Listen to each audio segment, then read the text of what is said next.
अजित पवार विमान अपघाताच्या प्रकरणामध्ये डीजीसीए आणि व्हीएसआर कंपनी विरोधात एफआयआर दाखल करून घ्यायला मरीन लाईन्स पोलिसांनी नकार दिलाय। मरीन लाईन्स पोलिसांवर कुणाचा दबाव आहे असा सवाल आमदार रोहित पवारांनी केला। तर उद्या बारामती पोलिसांमध्ये जाणार असल्याचं म्हणत तिथे गुन्हा दाखल न केल्यास कोर्टात जाण्याचा देखील इशारा आमदार रोहित पवार यांनी दिलेला आहे।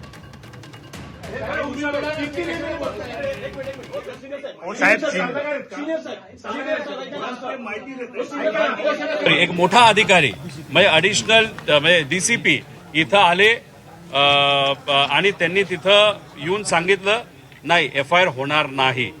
मग आम्ही विचारलं का नाही होणार, मग त्यांनी थोडंसं सांगितलं तो आमचा अधिकार म्हणजे पोलिसांचा अधिकार। आणि मग म्हणलं की अहो या पुस्तकामध्ये जे काही दिलंय जे ऍक्ट आहे, एक वकील सांगतायत की कॉग्निजेबल ऑफेन्स असेल तर एफआयआर आपल्याला घेता येते।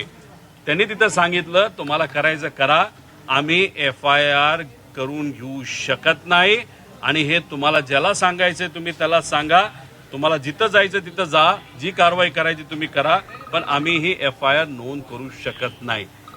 मग दुर्दैव असं या देशातला नागरिक म्हणून आमचा जो अधिकार आहे तोच आम्हाला वापरून दिला जात नाही। मग कोणाचा असा फोन आला या मोठ्या डीसीपीला की ज्याच्यामुळे ते एफआयआर करून देत नाहीत।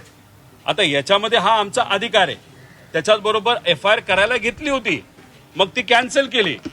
आणि मग अशा पद्धतीने दबाव आणून तुम्ही म्हणत असाल एफआयआर होऊ शकत नाही, तर तुम्ही कुठल्याही वकिलाला विचारा, एफआयआर 100% तिथं होऊ शकते।